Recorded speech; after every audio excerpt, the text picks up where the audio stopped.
Do they shake you up with all that talk about money? Well, I'm not exactly used to it. Same with me at first. Then I found out it's a charming habit around here. Susie.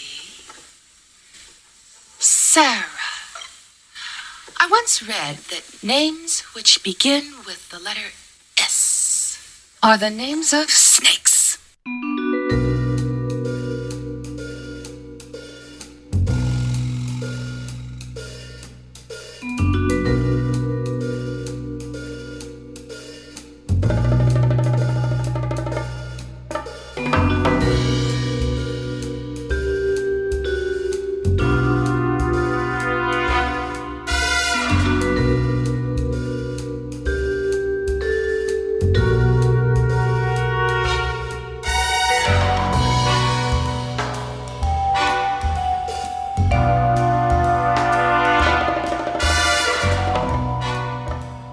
Welcome to episode 16 of the Horror Double Bill, the podcast where each week we pair two movies to create something far greater than the sum of their parts.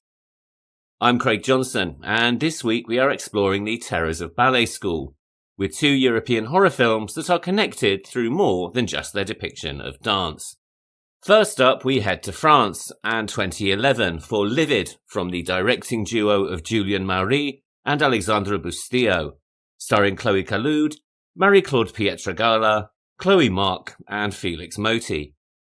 Then we head over to Italy, or perhaps that should be Germany, and 1977 for Suspiria from director Dario Argento, starring Jessica Harper, Stefania Cassini, Alida Valli, and Joan Bennet. Both of this week's films can be said to be the horror movie as fairy tale, and if we are completely honest, neither is going to appeal to viewers who prefer naturalistic and realistic narratives. Livid moves the directors of 2007's French extremity movie Inside away from the extreme violence of their debut and into the realms of fantasy, while Suspiria is a full-blown assault on the senses that was inspired by Disney's Snow White and the Seven Dwarfs, to name just one of its very diverse influences.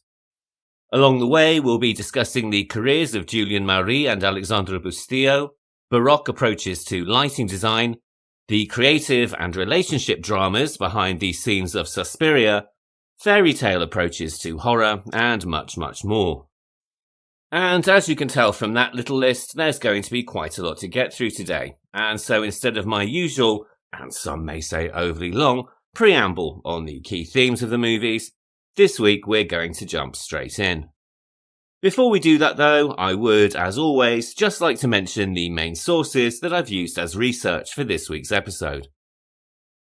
For Livid, I have used interviews with Julien Maury and Alexandre Bustillo on the websites Monstrous Industry, The New Horror Handbook, Medium, and cineeuropa.org. I've also referred to the book Films of the New French Extremity by Alexandre West. And for Suspiria, I have referred to the books Broken Mirrors, Broken Minds, The Dark Dreams of Dario Argento by Maitland McDonough, Fear, the autobiography of Dario Argento, The Man, the Myths and the Magic by Alan Jones, and Spaghetti Nightmares, edited by Luca Palmarini and Gaetano Mistretta. I've also referred to the documentaries Dario Argento, An Eye for Horror, directed by Leon Ferguson, and Dario Argento, Panico, directed by Simone Scafidi. And as always, all of my sources will be linked and listed in the show notes. Julien Maury and Alexandre Bustillo burst onto the horror scene in 2007 with their debut feature Inside, which, as we discussed last week, has been categorised as part of the so-called New French Extremity movement. Since then, the pair have directed 6 features together and a segment for an omnibus movie, with each venture exploring different subgenres from slasher to fantasy to urban weird and dark crime drama. And, as you can probably tell from that brief overview, their work is rather difficult to categorise. But while the two are keen to explore different aspects of the genre and are always working on a variety of scripts, more often than not their choices are dictated by the somewhat random nature of finding the right producer and then what that producer is interested in financing. The two met through a mutual acquaintance. Julien was working in television and directing shorts and documentaries, while Alex was working as a film journalist for genre-focused publications, including Velvet and Mad Movies magazine. Maury, who was a long-time devotee of Mad Movies, which is essentially the French equivalent of Fangoria, admired Bustillo's writing, perspectives and taste, and a mutual acquaintance suggested that they work together, as Bustillo was already writing short scripts and Maury was already directing. The two met, realised that they had a lot in common, and, having no real connection to the French film industry, decided that they would, quote, do things like Peter Jackson or Sam Raimi. Do it with our friends, shooting in the backyard or a forest. We already had the idea for Inside, and we were lucky enough to find a producer, and that's how it all started. End quote. Inside was released in 2007 and was an instant sensation, thanks to its extreme violence, amazing central performances from Alison Paradis and Beatrice Dahl, and the incredibly discomforting narrative of a pregnant woman as the victim of a home invasion. Bustillo already had the concept outlined when the two first met, and it was inspired by a friend's real pregnancy, with the writer saying that, quote, I asked myself what a pregnant woman alone home at night would feel. It certainly must be a very weird feeling. My first idea was to have a struggle between a pregnant woman and a serial killer who hunted her to eat her placenta, but it was too basic. Like every other slasher movie with a fucking bad guy on one side and a poor innocent girl on the other. Changing the gender of the bogeyman was more interesting, more original, and a real struggle for life. End quote. The timing could not have been more fortuitous, and according to Maury, it was indeed very much a case of being in the right place at the right time. The French TV channel Canal Plus was hoping to capitalise on the sudden and undeniable popularity of the new French extremity movement, and agreed to finance the movie, leading to the casting of Alison Paradis and Beatrice Dahl, both of whom give pretty unforgettable performances.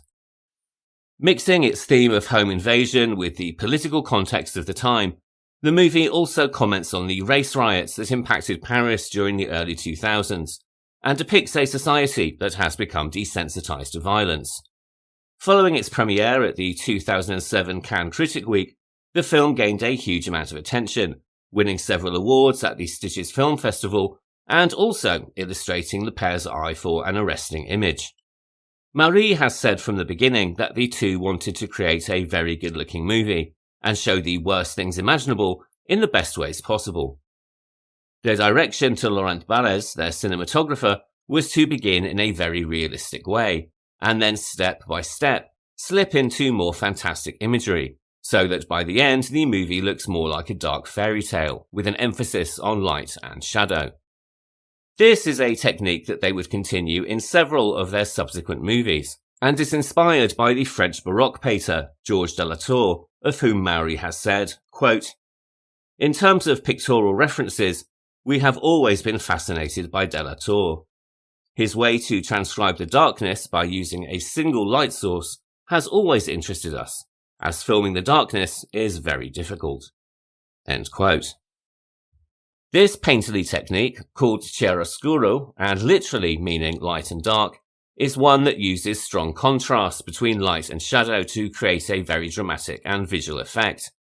It was mastered by the artists Caravaggio, Rembrandt, and, as we've just mentioned, Georges de la Tour, who would often illuminate the figures in his paintings by a single source of light, like a candle or window. This then surrounds these subjects with a deep enveloping shadow, giving a sense of depth and highlighting the drama of the scene, or, in the case of horror, creating pools of absolute darkness to hide threat and heighten tension. This is, of course, a technique that we see in many movies, with directors using the effect to enhance mystery and mood, and we can certainly see examples of it in classic film noir, the works of Val Lewton, and the 1946 movie The Spiral Staircase. But Maury and Bustillo, in my opinion, really take it to the next level, with the interiors of Inside and Livid in particular taking on an incredibly painterly quality. The success of Inside brought the pair to the attention of Hollywood, and in October 2007, they were signed by Dimension Movies to write and direct the long-awaited reboot of the Hellraiser franchise, all of which was with the blessing of Clive Barker. Barker recounted in an interview with Mad Movie magazine that the two came to his house, and that after meeting them, any concerns he had about working on the remake evaporated. Sadly though, this partnership was not to be. Dimension were reportedly very unhappy with the direction in which the two wanted to take the movie, and the directors were not happy with the studio's script rewrites. According to Maury, Dimension Films wanted a much more mainstream approach, including making the proposed heroine younger, as well as several other quote-unquote small insidious changes. They left the project in 2008, and as we now know, it would take another 14 years for the reboot to finally reach the light of day. Personally, I think this was a lost opportunity, in more ways than one. I was not a fan of the remake, if I'm completely honest, and I think it would have been intriguing to see what the French duo would have come up with. But, as I said, it was just not to be. Having said that, the two remained on good terms with Dimension Films, leading to another opportunity in mid-2008 when they were in the frame to direct Halloween 2, the direct sequel to Rob Zombie's version of Halloween that had been released in 2007. However, by the end of the year, the project had changed, and Maury and Bustillo quietly departed, saying later that they had a different artistic vision from Dimension, so it's very much the same tale as with Hellraiser. As we all know, the movie would end up being directed once again by Rob Zombie, and the French directors have described this period as being a Hollywood learning curve, being courted for big horror franchises, but finding that studio demands were incompatible with their own style. And this is something that we also see happen in this week's film. Which, of course, brings us to our first film of the week, and this is Livid from 2011. Written and directed by Maury and Bustillo, it stars Chloe Colloud, Marie-Claude Pietragalla, Chloe Marcq, and Felix Moati. And before we go any further, I think it is worth explaining the title, which has a very different meaning in France than is more commonly used in English. In France, the meaning of livide or livid is not furious, but instead means pale, ashen, or bloodless, and it can also be used in a more figurative sense for somebody who is stunned or overwhelmed.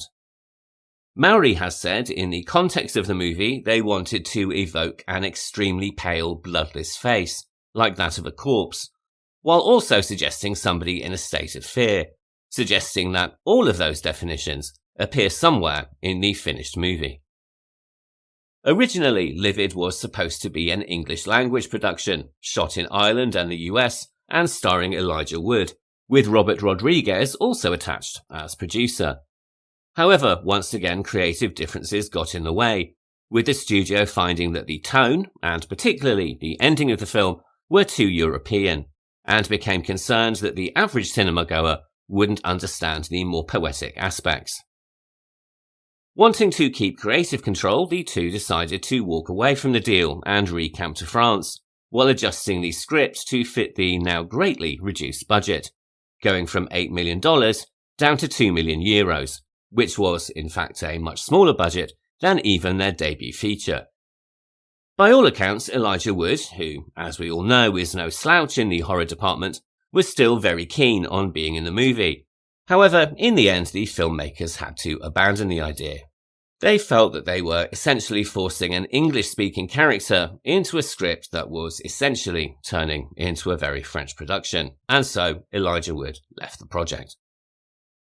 And now we are getting into the spoiler section, so if you haven't seen the movie yet and are in the UK, as of the time of recording, you can find it on Apple TV and the Studio Canal Presents app and channel.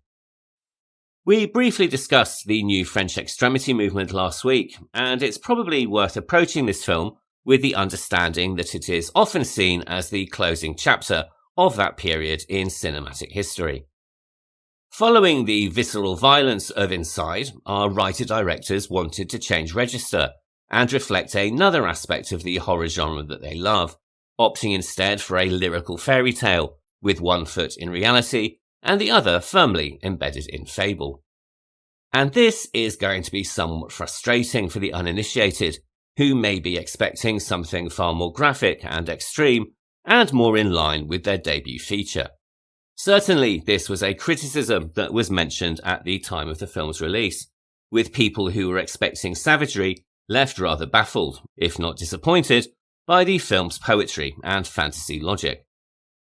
And in accordance with fairy tale logic, there are many things in the movie that are not fully explained, if they are indeed ever explained at all.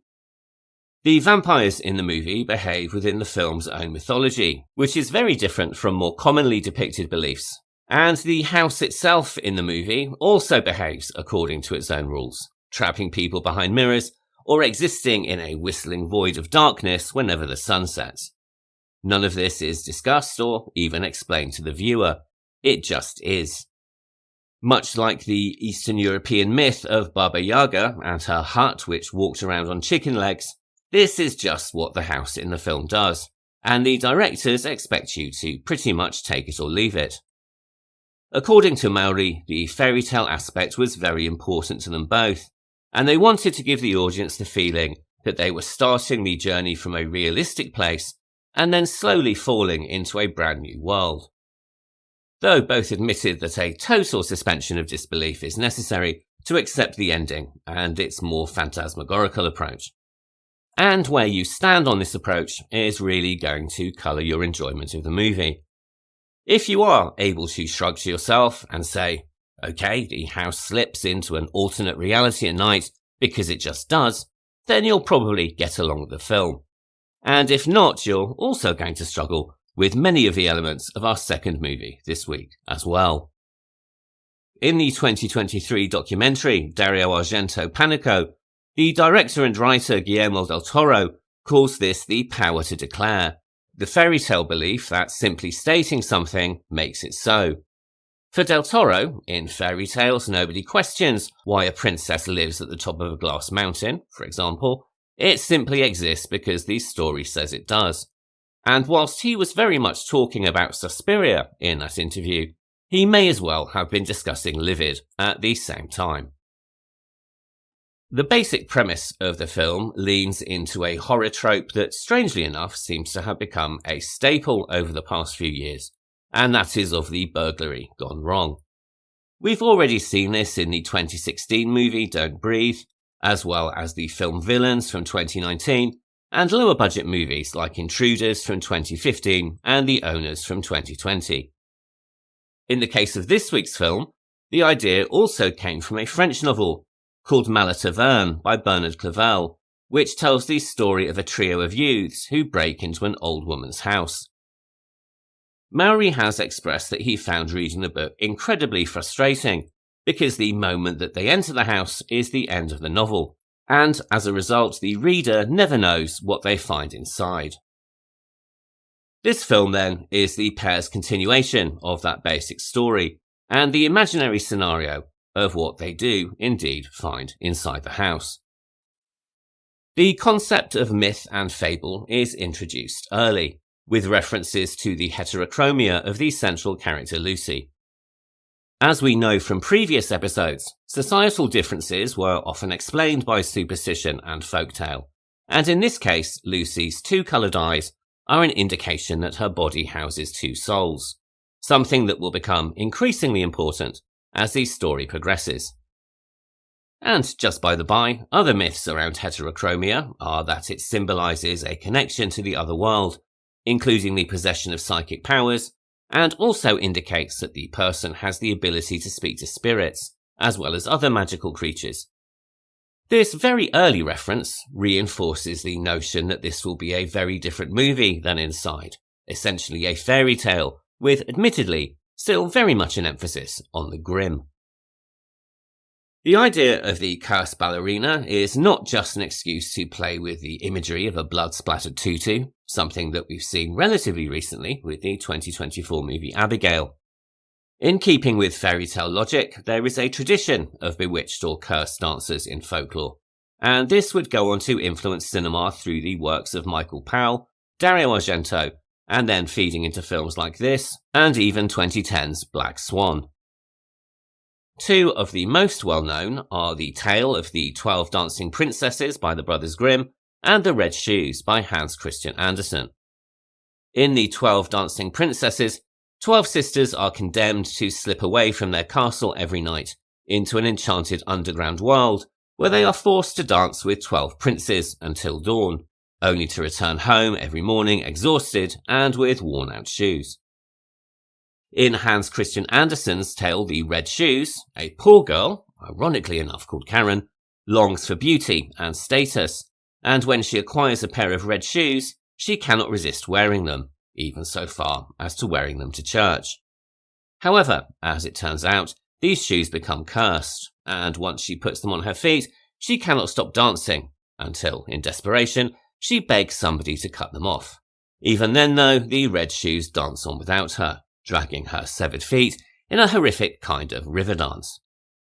This story, and the title, became the basis for the ballet performed in the movie The Red Shoes from 1948, and directors Michael Powell and Emmerich Pressburger.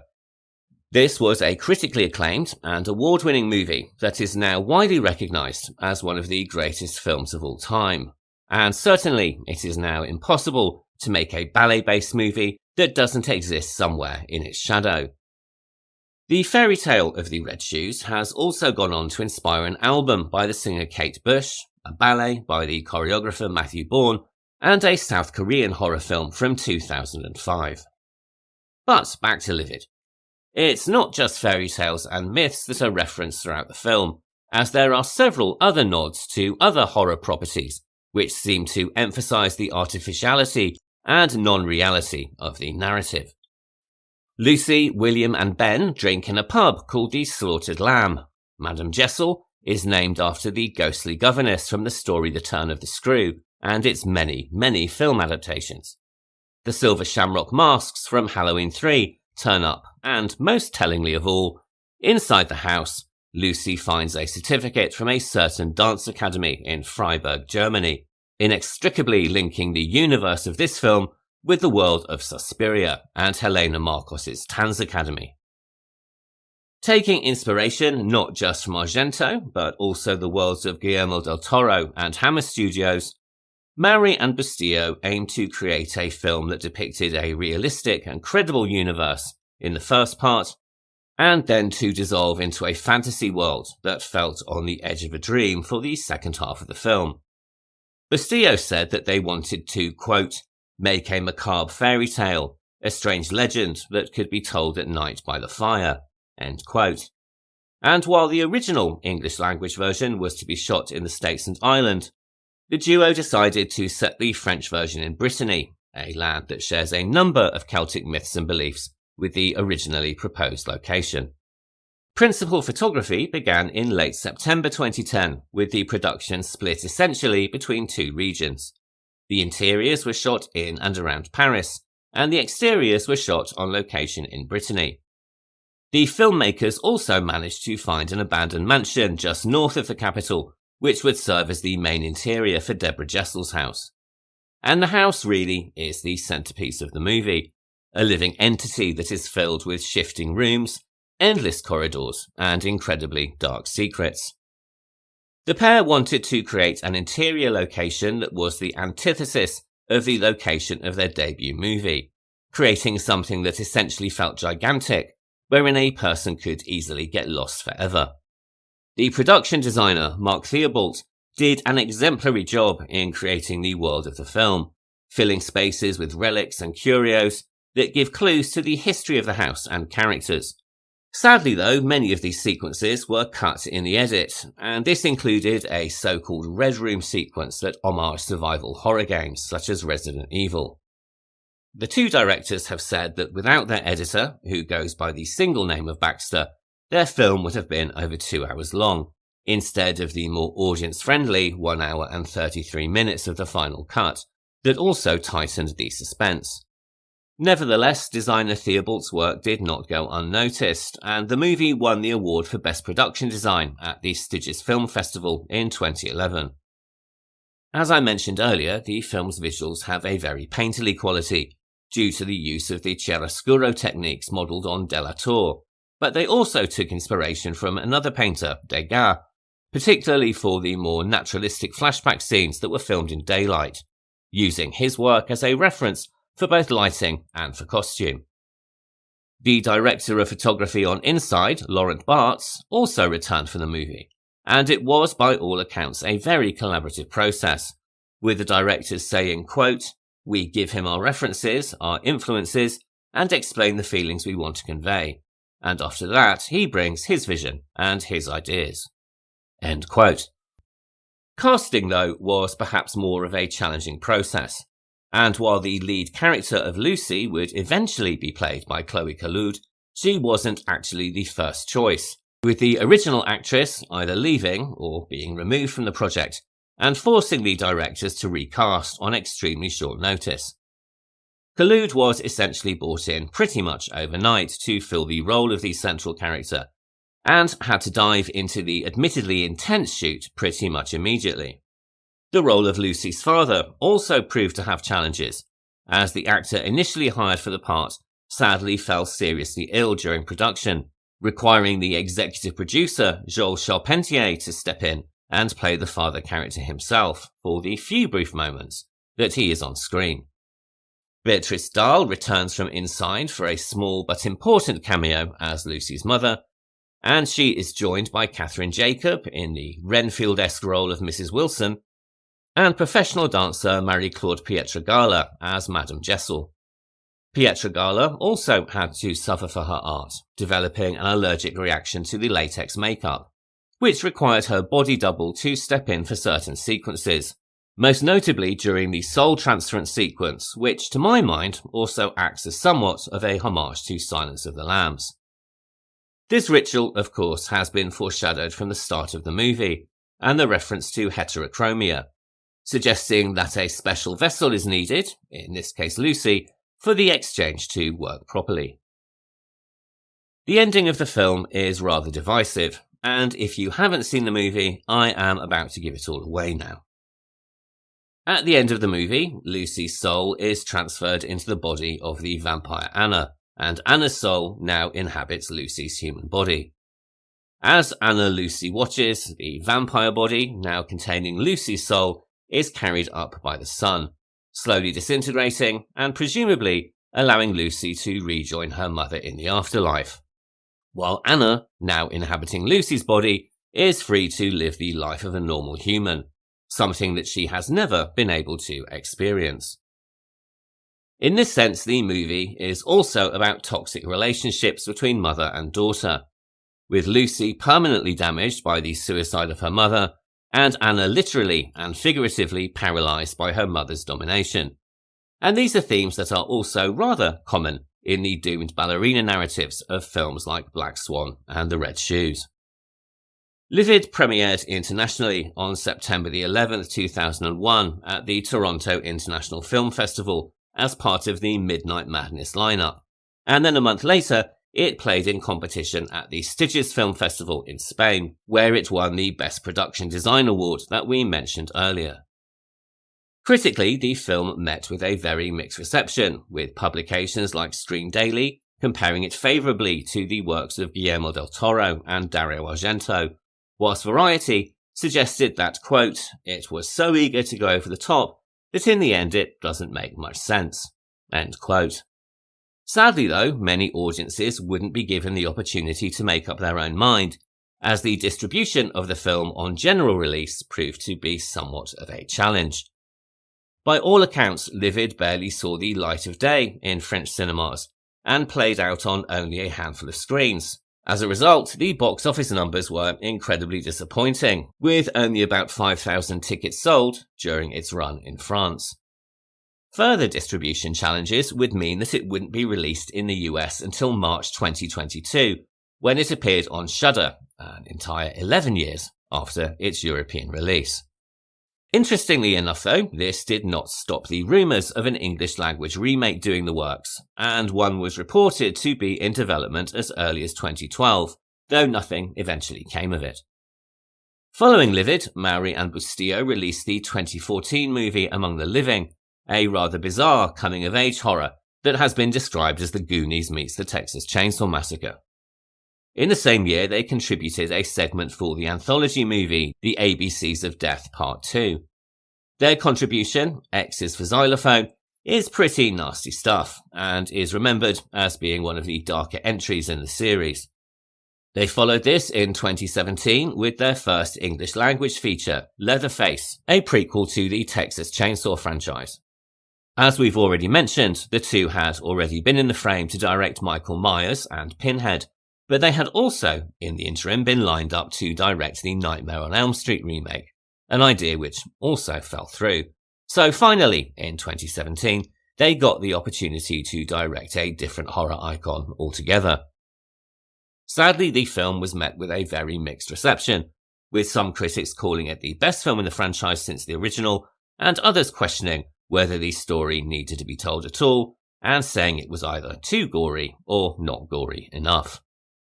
I watched the film for the first time the other night as preparation for this episode, and I would agree that it's probably not a story worth telling, though this admittedly may be more to do with my dislike of prequels in principle. That being said, it is certainly directed very well and it looks beautiful, leaning more into the director's European sensibilities than the imagery of the rest of the series, which again led to some criticism. After this, they returned to making films in France, with urban weird horror Candisha, released in 2020, and The Deep House, released in 2021, suddenly going viral after it was discovered and lauded by the TikTok generation 3 years after its initial release. More recently, the two adapted a novel called The Soul Eater into a movie of the same name, which was released in 2024 after premiering at the Fantasia Film Festival. This again pushed the pair into new territory, expanding their repertoire into the crime drama, though the film certainly still has more than its fair share of horrific scenes.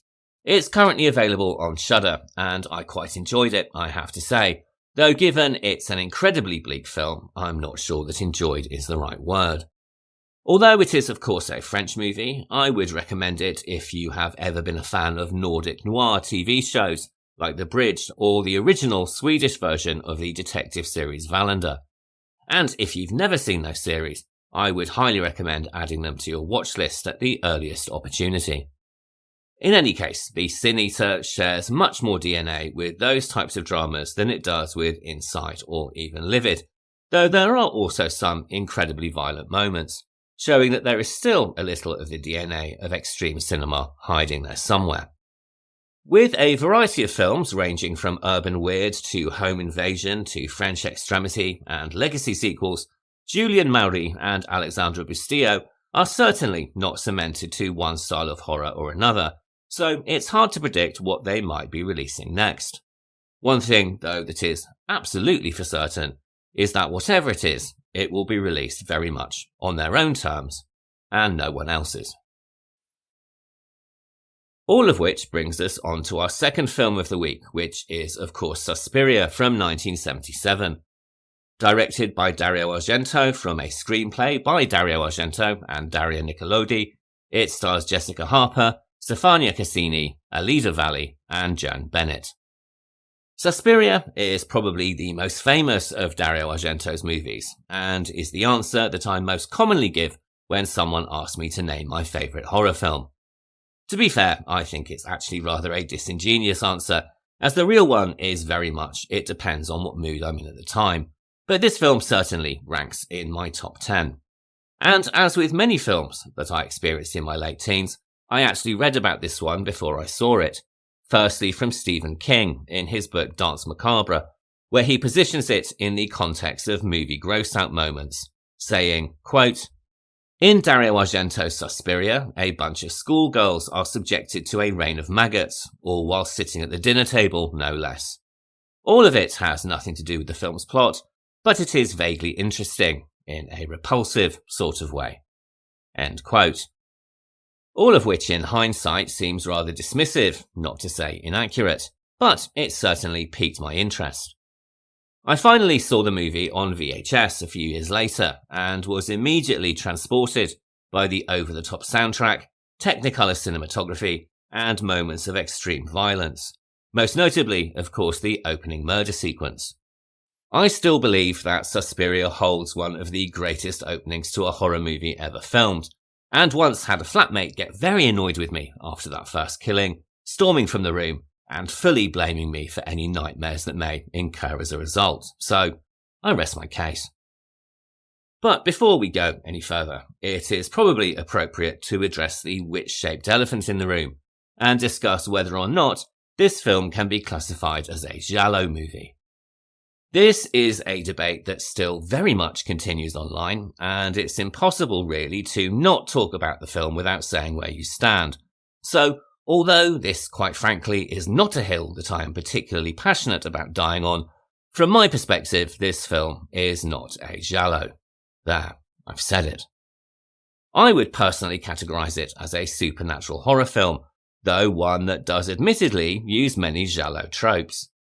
These include the protagonist travelling to a strange country and accidentally noticing something that makes no sense until the denouement, when it is then revealed to be a vital clue. There are, of course, also the elaborate and over-the-top murder set pieces. However, the basic rules of the Giallo, by the very people that created the subgenre, say that all explanations have to be grounded in logic, and as a film about magic and witches, Suspiria moves far more into the realms of the supernatural than it does the real. In recent years, people have tried to argue otherwise and said that Suspiria is in fact a supernatural Giallo, and in their arguments they mainly cite these similar tropes. However, given that Argento popularised and amplified many of the tropes himself, it is perhaps hardly surprising to find them present in his work. That being said, Argento himself has said that he sees very little difference between his more fantastical films and his gialli, saying that his quote-unquote realistic pictures aren't that realistic either, even though they are more about psychopaths than they are witches. To be fair, this is probably all a bit rich coming from me, where I'm playing fast and loose with the definition of the word horror each week just for this podcast. And I'm sure that I won't be able to convince anyone on the other side of the argument to change their point of view.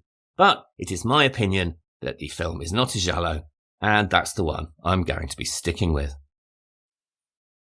And sticking with controversy for just a little longer, it is now also probably the right moment to address the two conflicting stories about the creation of the movie, and the extent of creative contribution from Argento's then partner, the actress Dario Argento, with whom he also had a daughter, Asia. In his autobiography, Fear, Dario Argento suggests that Suspiria was very much initially conceived by him, and was inspired by the Walt Disney movie Snow White and the Seven Dwarfs, though he does say that Dario helped enormously with research and screenwriting. However, according to Colloud and many of the Argento biographies, the original concept was based very much on her family experiences, most notably the experiences of her own grandmother, who had been sent away to a finishing school where witchcraft and magic had been practiced after hours. Colloud recounted this tale to Argento when they were making the movie Deep Red in 1975, and it was this story that inspired the basis of Suspiria. In an interview for the book Spaghetti Nightmares, Colloud had the following to say, quote, "The treatment of Suspiria derives in part from the stories that my grandmother used to tell me, and in part from reading a book called Confessions of an English Opium Eater, written by Thomas de Quincey. Dario only had a superficial knowledge of de Quincey's literature, but I was reading it intently, and so I suggested it to him." End quote. The real problem seemed to come over the casting of the role of Susie, which would eventually go on to be played by Jessica Harper. Colloud always contested that the part was written by her and for her, and that it was pressure from the studios that resulted in Argento offering the role to the American actress. At this point, according to Colloud, she was offered the supporting role of Sarah, but decided to quit the production, with an official story circulating that an ankle injury had caused her to withdraw. Argento's story is somewhat different, saying that the issue was that he had just been unclear and had erroneously led her to think that the lead role could have been hers. This, perhaps unsurprisingly, led to the breakdown of their relationship, and Daria left, taking their daughter Asia with her. In the documentary Dario Argento Panico, Asia herself describes Suspiria as something of an elephant in the room, with her parents each telling their very different stories of its origin. She does, however, point out that while her father never seemed particularly interested in the magical arts, her mother owned several shelves of books on the subject, and in her view, Suspiria has always been her mother's story. She would also go on to say that her mother often spoke about how she had been meant to play the role of Susie Bannion, and that disappointment lingered as a deep resentment until the end of her life. Daria herself would go on to say that everything belonged to her in Suspiria, and there was a lengthy battle for her contribution to be recognised. Even a few days before the premiere, she reported that she was uncertain whether her name would actually appear in the credits, though I'm happy to say that it does.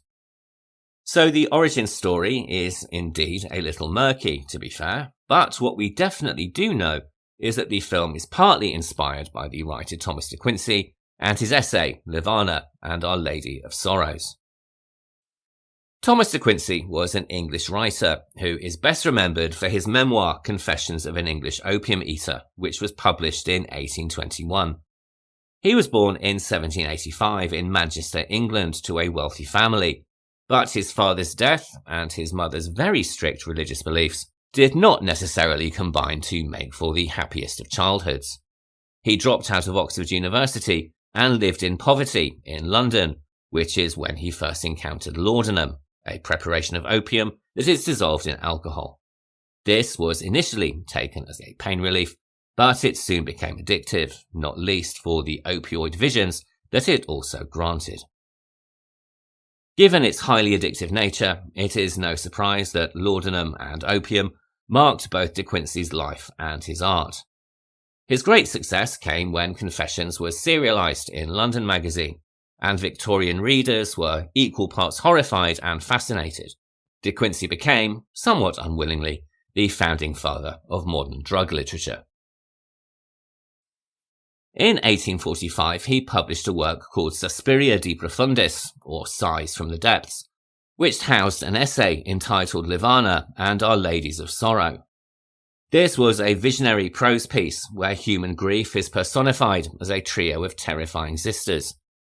These sisters are Mater Lacrimarum, the mother of tears, who embodies mourning, Mater Suspiriorum, the mother of sighs, who brings anxiety and despair, and Mater Tenebrarum, the mother of darkness, who brings ruin, madness, and annihilation. This piece of writing became the basis for what we now know as Argento's Three Mothers trilogy, with each entry telling the story of one of the three sisters. Suspiria, as its name suggests, tells the story of the mother of sighs. Though to be fair, we do not learn any of the mythology until the second movie in the series, so it could just as well stand alone. And here we are getting into the spoiler section of the episode, so again, please do proceed with caution if you haven't yet seen the film. Much like Livid, Suspiria is very much a filmic fairy tale and works under the principle of the power to declare that we mentioned earlier. And as a fairy tale, it begins with a voiceover that might as well start with Once Upon a Time. Quote, Susie Bannion decided to perfect her ballet studies in the most famous school of dance in Europe. She chose the celebrated Academy of Freiburg. One day, at 9 a.m, she left Kennedy Airport, New York, and arrived in Germany at 10:40 p.m. local time. End quote. On arriving at the school, Susie encounters a frightened young girl running from the building, who mumbles a few words in the middle of a rainstorm. This girl is Pat Hingle, who is brutally murdered in the film's memorable opening set piece, and the partially overheard conversation forms part of the film's central mystery. As Susie eventually settles into the school, she learns that it was once the home of a notorious witch, and as the film progresses, we learn that witchcraft is still very much being practiced by the staff. To maintain the fairy tale concept, initially Argento's plan was to have very young girls in the leading roles, aged between 11 and 14 years old. However, the distributor and Argento's father, the producer Salvatore Argento, fought against this, saying quite rightly that nobody really wanted to see 12 and 13-year-old girls brutally murdered in a horror film.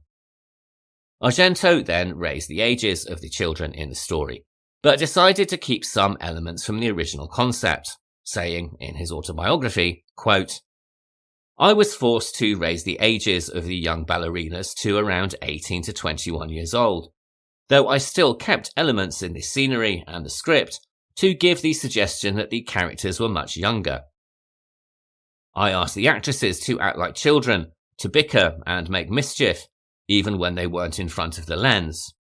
To this end, I also wrote some lines using deliberately childish language.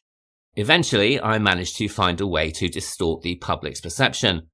For the scenes that took place in the dance academy, I had the doors made bigger than the standard, with handles placed much higher than normal. In this way, the perspective could have been that of a child." End quote. This then certainly accounts for some of the dialogue in the movie, not least the exchanges in the girls' locker room about names that begin with the letter S. It also, of course, accounts for the somewhat disorientating perspectives, something that the director was keen to build on through the way that the film would be shot.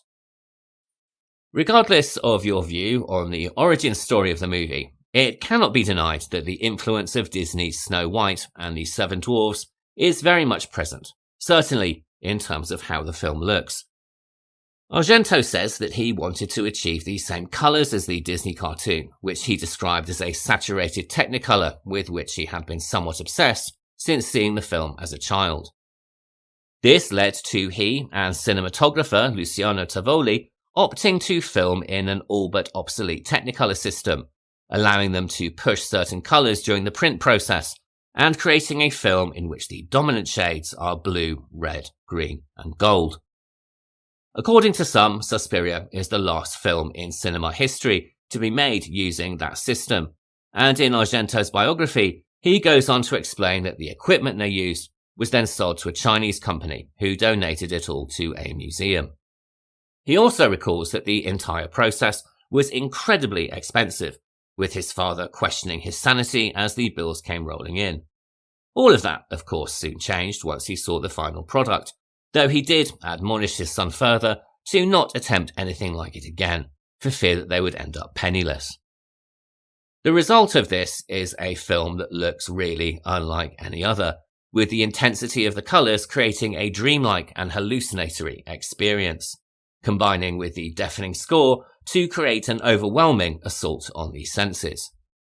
The director Nicholas Winding Refn, who homages Suspiria extensively in his 2016 movie The Neon Demon, has called his initial reaction to it an emotional and physical indoctrination, and one can quite easily see why, particularly in the overwhelming first section. Argento has described this as wanting to open the movie like a volcano, something that would push both he and the audience to the very limits, saying that he wanted to make the public scream, "Enough, I can't take it anymore." The sequence actually took 3 months to film, and he describes the opening as being a succession of explosions, lightning, screams, broken glass, stabs to the heart, and a hanging, and all before the film has been running for 15 minutes. Edgar Wright, who would also go on to homage Argento in both Baby Driver in 2017 and Last Night in Soho in 2021, has called this opening one of the greatest set pieces in horror cinema, highlighting that whilst most horror films start with a sense of normality, in Suspiria you are immediately brought into a world of expressionistic technicolor. In addition, John Carpenter has pointed to the opening sequence as being the perfect example of inexplicable dread, and arguing that it is this feeling of inexplicable dread that makes the film so extraordinary. By the time that Pat Hingle gets her head pulled through a window, we have been wound up to a point of expectation so intense that her murder comes almost as something of very relief. As I mentioned earlier, it is, in my opinion, one of the most striking openings to a horror movie ever made, and you can just ask my former flatmate. And it probably comes as no surprise to know that this scene was originally cut by the censors, with several frames removed from prints altogether, only to be restored again several years later. Much of this feeling of inexplicable dread comes courtesy of the soundtrack from the band Goblin, who had already scored Argento's 1975 Giallo Deep Red. And, as with that film, Argento wasn't just looking for a simple, straightforward soundtrack. He wanted the score to become a fundamental presence in the movie. In his words, he wanted the score to become a character in its own right. Prior to production, during a holiday in Greece, he had overheard some traditional music performed on a bouzouki, and immediately understood that this was part of the sound that he wanted for the film. He recorded the local musicians, and even went so far as to buy himself a bouzouki, before sitting down with Goblin, who would then go on to create the soundtrack. Claudio Simonetti of the band explained that the score for Suspiria was indeed built around the bouzouki, but also the Indian tabla and, most strikingly, a massive Moog synthesizer. He later reflected that with Suspiria, they had effectively created a new genre of music, and whilst it couldn't be called inimitable, as many other musicians went on to imitate it, he believed that the true essence of Goblin's sound was never clearer than in the soundtrack they created for this film. And it is, without question, a stunning piece of work, and one that has to be heard to be believed. And what's perhaps even more interesting was the fact that the film score was written before shooting had even begun, with the director blasting it across sound stages during filming to get the cast in the right frame of mind. As we discussed a few weeks ago, the score was also influential on the director John Carpenter, who was impressed by its absolute simplicity, arguing that a more conventional soundtrack would have made the film a much less frightening experience. He's also, of course, gone on to say that he took some inspiration from the simplicity of the Suspiria score when he was writing the score for Halloween in 1978. Jessica Harper, who had turned down a role in a Woody Allen movie to take the lead role in Suspiria, has recalled that during filming she recognised that what they were working on was beautiful and unusual, though she admits she didn't realise just how groundbreaking it would prove to be.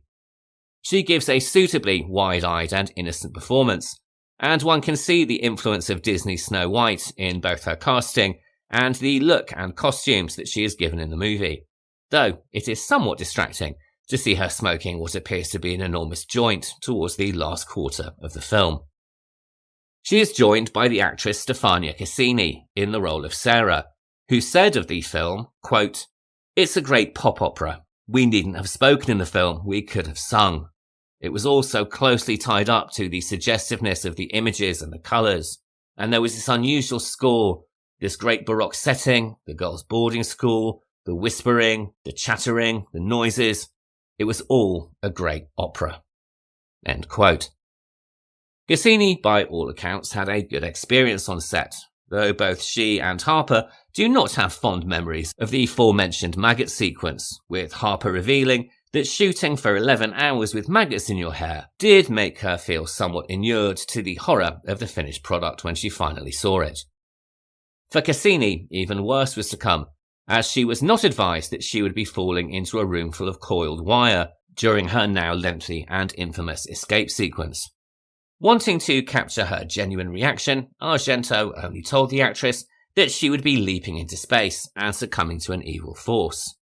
In reality, she quite literally fell into a coil of wire, and her panicked reaction that we see on the screen was, according to the director, partly real. Whether this method approach was actually necessary, I will leave very much down to you, but you may be relieved to know that they only did one take, and this was the one that was used in the final product, mainly because Argento says he didn't want to put the actress through a similar torture again. Fortunately, the older members of the cast were spared such indignities, which is probably just as well, given their status in Hollywood history. For the part of Madame Blanc, Argento wanted a famous star from the past, a face that would evoke memories of the golden age of Hollywood cinema. Initially, they considered Jane Russell, who had appeared in Gentlemen Prefer Blondes opposite Marilyn Monroe, as well as numerous other cinema classics. But she had abandoned cinema, and they were forced to take a different approach. It was only after a call from a casting agent that Argento was advised that one possible candidate would be Joan Bennet. Born in 1910 in Fort Lee, New Jersey, Joan Bennet was the youngest of three performing sisters, with Constance and Barbara Bennet making up the trio. She initially appeared as a blonde ingenue, but really came to public attention after she dyed her hair brunette, leading to a darker and more sophisticated screen persona. In the 1940s, she would become incredibly well known for her work in film noir, most notably several movies for director Fritz Lang. These included the film Manhunt in 1941, The Woman in the Window in 1944, and Scarlet Street in 1945. However, in 1951, her screen career was impacted by a scandal after her then-husband, the film producer Walter Wagner, shot and injured a man called Jennings Lang, who was Bennet's agent. Wagner did so on the suspicion that Bennet and Lang were having an affair, and this was a charge that she adamantly denied. However, the damage to her reputation was significant, as Hollywood sought to distance itself from the scandal. Bennet continued a career on the stage, and later she said of the scandal, quote, "It would never happen that way today. If it happened today, I'd be a sensation. I'd be wanted by all the studios for all pictures." After the scandal, she also continued to work in television, and most notably received star billing in the daily gothic soap opera Dark Shadows, which ran on television in the after-school slot between 1966 and 1971. For a series that crossed multiple realities as well as time loops, it is unsurprising that she ended up playing multiple parts, and was also nominated for an Emmy Award in 1968. Argento was a huge admirer of Fritz Lang, and this is what initially attracted him to casting her. It has been widely reported that she maintained a rather distant presence on set, but Jessica Harper has recalled that Bennet advised her to never let the cameras see her smoking, giving her the benefit of Bennet's Hollywood studio system education. Suspiria would mark her final film role, and one for which she would receive a 1978 Saturn Award nomination for Best Supporting Actress. Celebrated for having a very dry and self-deprecating sense of humour, she once said in an interview, quote, "I don't think much of most of the films that I made, but being a movie star was something I liked very much." End quote. She passed away at her home in Scarsdale, New York, leaving behind a legacy of over 70 features, from silent movies of the 1920s to 1940s film noir and 1970s Euro horror. Several of her Fritz Lang movies are available to watch for free on YouTube, including The Woman in the Window, in which she stars opposite Edward G. Robinson. And if you are a fan of film noir, then I highly recommend giving it a watch. Joining Bennet is another figure of some repute, the actress Alida Valli, who made her name as an ingenue in 1930s Italian cinema, most notably under the Telefoni Bianchi filmmaking style that we discussed a few weeks ago. By the time that war broke out, her career was put on pause, and she was actually suspended from acting for refusing to appear in fascist propaganda films. Following the war, she returned to the screen with a darker and more complex presence, and was quote-unquote discovered by producer David O. Selznick, who took her to Hollywood in the late 1940s and introduced her simply with the surname of Valli.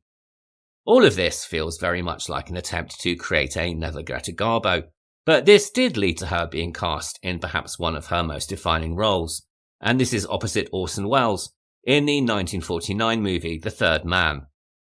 She continued to work in international pictures for directors including Visconti, Bertolucci, and Antonioni, and horror fans will recognise her not only from her role in Suspiria and its sequel Inferno, but also from her performance in Georges Franju's Eyes Without a Face from 1960.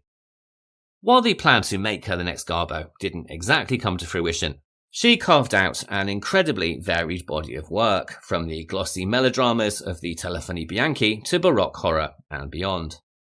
On her death in 2006, she had appeared in more than 100 films, in a career spanning 7 decades, and her presence in this film, alongside that of Joan Bennet, harks back to the golden ages of Hollywood and European cinema, adding to the levels of artificiality that we see in the film. Jessica Harper has also pointed out that, very unusually for a film of this time, Suspiria is a movie that is dominated by women, saying, quote, "Suspiria was a groundbreaking film in another area, and it's something that Dario is never given the credit for. It was completely dominated by women. In his later work, he has also given his best material to women. That was very unusual at the time. It was rather nice working with a mainly female ensemble for a change." End quote. Principal photography took place largely between February and May 1977, with the filming mainly based at the De Paolis studios in Rome, where the elaborate sets had been constructed, though there was some additional location shooting in Freiburg, Munich and Bavaria. The square in which Daniel, the blind piano player, is killed was filmed at the Königsplatz in Munich, a site where Hitler had often held rallies, and which Argento chose specifically for this reason, subliminally suggesting the horrors that lurk beneath the surface of the story. It was, by all accounts, a very supportive set, and several of the actors have commented on the collaborative approach that Argento took with them. Jessica Harper would later say to writer Alan Jones, quote, "He was wonderful to all the actors. He knew how to take care of his leading ladies and how to deal with them. I was a bit concerned that Joan Bennet might be hard to handle because she came from that very strong 1940s American tradition of the studio star. But she wasn't arrogant or self-involved at all. She was a lovely, lovely woman, and I admired her a great deal." End quote. Stefania Cassini, who plays Sarah, also had very positive memories of the experience, becoming friends with both Harper and Alida Valli, of whom she said, quote, "She shows great sensitivity towards young actresses and possesses a measure of humanity seldom found in stars of her caliber. She's the exact opposite of the character she plays in the film." End quote. To be honest, it is rather difficult to comment on the acting, as the performances all need to be somewhat overblown to avoid being overshadowed by the bombast surrounding the actors. And I would also argue that if you are going to an Argento movie for naturalism, you're really looking in the wrong place. On the film's release in 1977, the Monthly Film Bulletin wrote that Argento's directing style essentially precluded the possibility of real acting, but noted that the cast coped bravely, with Alida Valli lending exactly the right sort of overblown presence that was needed. Of course, the film is also dubbed to varying degrees of success, and this again makes it hard to be objective about the performances. If we are to take the Snow White and the Seven Dwarfs / fairy tale analogy to its natural conclusion, then the performances and characterizations are suitably pitched, though it might be argued that beside Bennet and Valli's suitably over-the-top performances and Cassini's terrified fragility, Susie comes across as somewhat of a bland heroine, late-night joints notwithstanding. Gene Siskel, writing in the Chicago Tribune, thought that Harper was underused, or at very least underwritten, but then he didn't like the movie all that much to begin with. Interestingly though, he did pick up on the fact that Harper had been quote-unquote costumed to look much younger than her years, something that he perhaps didn't necessarily sense was deliberate. Personally, I've always found the villains of fairy stories more interesting than the protagonist, but as a final goal, it must be said that Susie is among one of the better ones, searching the school for secret passageways and doing away with the Mother of Sighs single-handed before fleeing the building as it bursts into flames. On its release in 1977, Suspiria received a very mixed reception from the critics, while enjoying a strong and career-defining reception outside of Italy, most notably in the US. For those who have seen the film, which I hope by now is the majority of people listening, it is not surprising to find out that it was, on its release, incredibly divisive, and the arguments that are made about the film today are really no different than the arguments that were made when it was first released. While some criticised the movie as a triumph of style over substance, with a complete disregard for narrative logic and plausibility, others celebrated its unique style, soundtrack, and groundbreaking cinematography, with one critic calling it, in an incredibly backhanded compliment, quote, a movie that makes sense only to the eye. End quote. Even today, the film is very much one that people either love or loathe, celebrating its successes or criticising the somewhat thin nature of its plot and characterizations, which feels a little bit like criticising the motivations of Goldilocks and the Three Bears. The characters in Suspiria behave in the way that they do because they are literally characters in a fairy story, and Goldilocks behaves in the way that she did because she's a greedy and entitled spoiled little brat. And in my opinion, an effective horror film doesn't always need to go much further than that, as long as it can give you something else in return. It goes without saying, of course, that Suspiria is now a cult classic, if not a phenomena, and is continually discovered and rediscovered by new generations, some of whom dismiss it as a gaudy Technicolor confection, and others who are completely seduced by its overwhelming style and theatricality. Much like the theatre of the Grand Guignol that we discussed in last week's episode, Suspiria is not interested in painting a realistic world.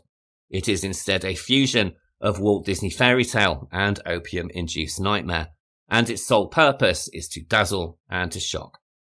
Its style has been emulated by directors including Darren Aronofsky in Black Swan, Edgar Wright in Last Night in Soho and also in Baby Driver, and Nicholas Winding Refn in his movie The Neon Demon, though I would also argue that you can see Argento's influence in his 2013 movie Only God Forgives.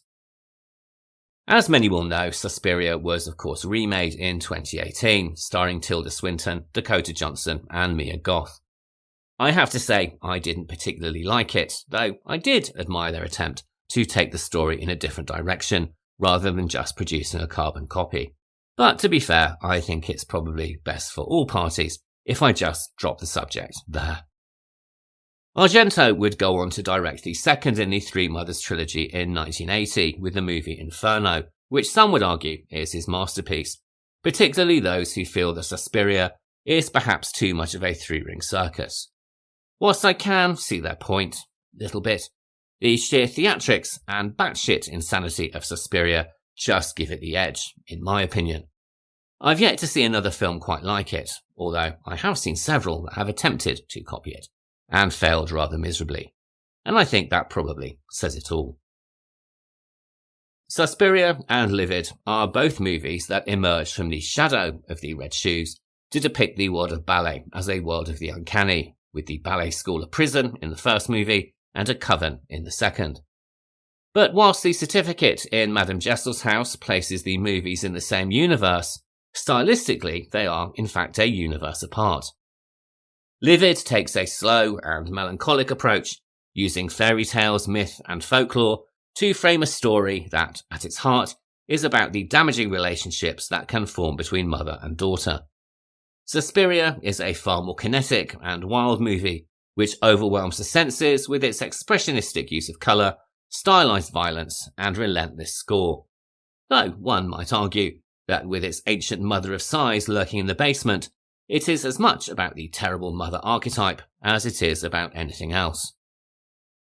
Both, of course, are also examples of the horror movie as fairy story, requiring a fair amount of suspension of disbelief, and as a result, both films are rather divisive. If you really need a logical answer as to why a dance school would have a literal room full of piano wire, I understand why the response, because it just does, can be a little frustrating, and these probably aren't the movies for you.